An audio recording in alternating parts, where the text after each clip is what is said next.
porque el diablo amenaza a los ministros de Dios. El diablo acusa a los hijos de Dios. La Biblia dice en el libro de Job, capítulo 2, dice que se acercaban los hijos de Dios a buscar el rostro del Rey de Reyes, pero Satanás iba con ellos, el acusador. Que el Señor le bendiga, damas y caballeros, jóvenes, público presente que están conectados con este prestigioso canal El Shaddai. Le agradecemos a Dios porque usted nos permite y hablar la palabra de Dios. En este momento quiero compartir con ustedes un tema muy importante, la oración en el tiempo apostólico. Si usted tiene una Biblia, una tablet, la palabra de Dios en sus manos, vaya conmigo al libro de los Hechos de los Apóstoles, capítulo 4, verso 24. Y dice la palabra de Dios: con la bendición del Padre, del Hijo y del Espíritu Santo de Dios. Y ellos, habiéndolo oído, alzaron unánime la voz a Dios y dijeron: Señor soberano. ¿Por qué los apóstoles en aquella época levantaron este clamor? Porque en la vida cristiana no es fácil. Todo el mundo puede decir: yo soy cristiano, soy de X iglesia. La vida cristiana es una vida de batalla, de lucha y de pruebas. Una vida llena de dificultad, una vida llena de victoria, llena de bendición. Pero cuando nosotros oramos, buscamos la presencia de Dios.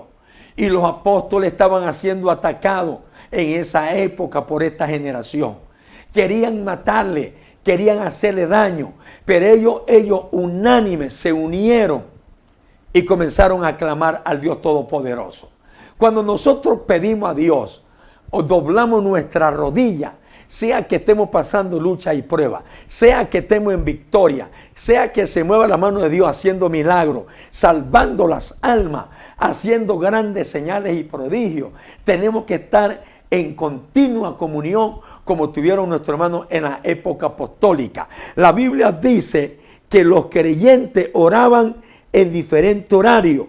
Hechos capítulo 3, verso 1 dice que Pedro y Juan subían junto al templo a la hora novena de la oración. A eso está en Hechos 3, verso 1. Imagínate, dos hombres de Dios subían en un horario adecuado. Cada cristiano, cada ministro de Dios en su país, en su nación, en su iglesia, en su territorio, donde Dios lo lleve, le pone un horario para orar. ¿Y qué hizo Dios? A la hora novena, Dios hizo milagro. Cuando usted y yo clamamos, intercedemos al Rey de Reyes con un corazón sincero, las puertas de los cielos se abren y Dios escucha tu petición, tu clamor, como dice Mateo 7:7. El otro punto es que los cristianos de aquella época, dice así, Hechos capítulo 10, versículo número 9. Al día siguiente, mientras ellos subían por el camino y se acercaban a la ciudad, Pedro subió a la azotea para orar cerca de la hora sexta. Ya no era la hora novena, era la hora sexta. Mira, el pueblo de Dios de esa época obtenían victoria y las derrotas de Satanás eran continuas porque había periodo de oración. Primero era a la hora novena, ahora es a la hora sexta. Nosotros tenemos que estar orando en cualquier horario que Dios te ponga, porque cuando vienen los ataques del enemigo, nosotros estamos preparados, estamos listos, y al enemigo le derrotamos y le aplastamos la cabeza, le derrotamos sus planes, sus trampas diabólicas. La oración es una base de victoria. Otro punto importante, donde dice que ellos oraban unánime.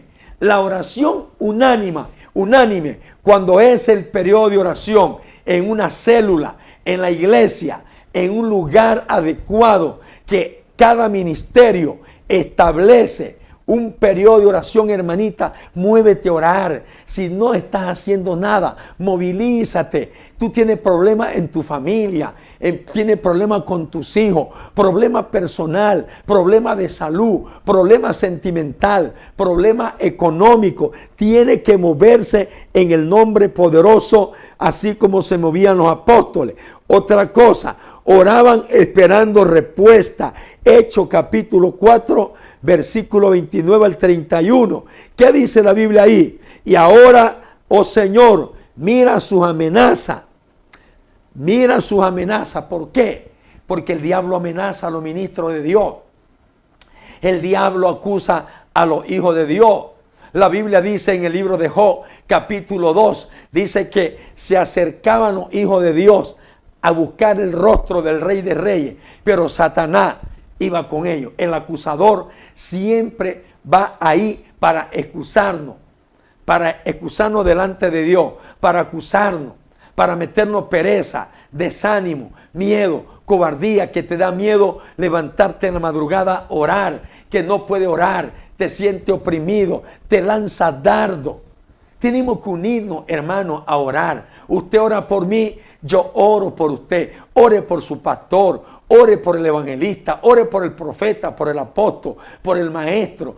Ore por su hermano, ore por los miembros de la iglesia, para que Dios nos dé victoria. Hay muchos hermanos que están derrotados, están en su casa, tienen años descarriados y solamente la oración nos puede entregar el triunfo. Por eso que la Biblia nos exhorta en aquello. ¿Qué más sucede ahí? Oraban también y ayunaban.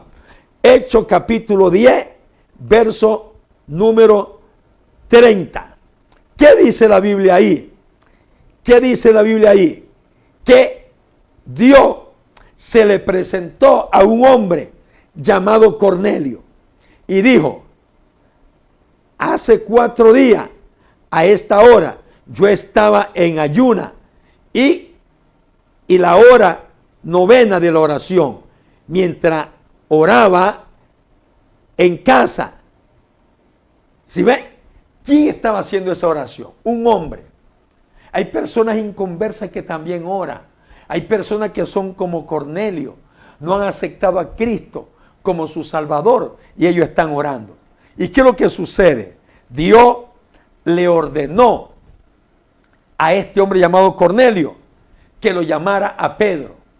Y Pedro fue una de las personas que Dios le puso a Cornelio que lo llamara.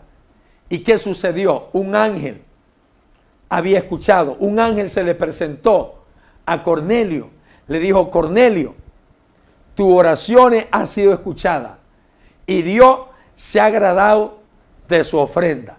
Hay personas inconversas que aman la obra de Dios, apoyan al ministerio de Dios, apoyan para la construcción de la iglesia, apoyan con una ofrenda misionera, apoyan con un ticket de avión, con un ticket de transporte. Estos hombres, ellos no son cristianos aún, pero ellos aman la obra de Dios. Eso le pasó a Cornelio. ¿Y qué aconteció? Dios escuchó la oración. Si usted es una persona cristiana y está atravesando un momento difícil, deja que Dios te ayude. La oración desde la época de los apóstoles hasta el día de hoy ha funcionado. Pero tenemos que unirnos. No deje de orar. No te canse de orar. Cuando vaya a comer la alimentación, el desayuno, el almuerzo, la cena, no te olvides de orar. Mira, hay personas que primeramente puede el hambre que una oración. A veces tienen sueño o tienen jaqueca en el cuerpo. Debe orar a Dios. Primeramente recurren a la medicina científica. Está bien, pero hazle una oración a Dios. Si te sientes mal, te sientes estresado o tienes sueño, primeramente ora a Dios: Señor, quiero descansar un momento. Sáname, restáurame, fortaléceme. No deje la oración. ¿Sabe por qué hay mucho fracaso en el ministerio, en la vida cristiana? ¿Sabe por qué hay muchos cristianos fríos? Porque el enemigo les juega trampa y ellos dejan la oración. Como hablamos al principio, el enemigo le juega al gato y al ratón. y lo están cazando. La Biblia dice que Satanás no está vigilando, pero nosotros tenemos un ángel, como dice Salmo 34:7, el ángel de Jehová acampa alrededor de los que le temen y lo defiende. Tú eres un hombre temeroso de Dios, tú eres una mujer temerosa de Dios, eres una persona que teme a Dios. Pídele su ayuda a Dios. Dios no te ha dejado, Dios no te ha desamparado. Si estás frío, estás tibio, busca a una persona de oración para que ore por ti. Levántate, no te quede ahí, restáurate. Levántate, hombre de Dios, levántate, persona de Dios. La oración está ahí, palpable. Muchos hombres, en muchos países latinos, en muchos países europeos, estamos orando para que Dios te levante, y esta es la hora que tú tienes que levantarte. Este es el momento que usted tiene que levantarse y dígale: Señor, tómame de tu mano, levántame, restáurame y ayúdame. Quiero orar por ti, permíteme orar por ti. Cierra tu vista y repite conmigo esta oración. Señor Jesús, yo deposito mi vida en tus manos y yo te pido que me ayude, que me ampare y que me favorezca, que rompa cadena y ligadura y me levante a orar más y más. Tú eres mi ayuda, mi pronto auxilio, mi protector, en el nombre de Jesús. Que Dios te bendiga, que Dios te guarde. Ayuda a tu hermano que está frío y tibio. Levántalo. Llévale este mensaje. Compártelo con tus hermanos en Cristo. Que Dios te bendiga. Te amamos mucho en el nombre del Señor Jesucristo. Nos vemos en un próximo programa. Que Dios te guarde y levántate en oración.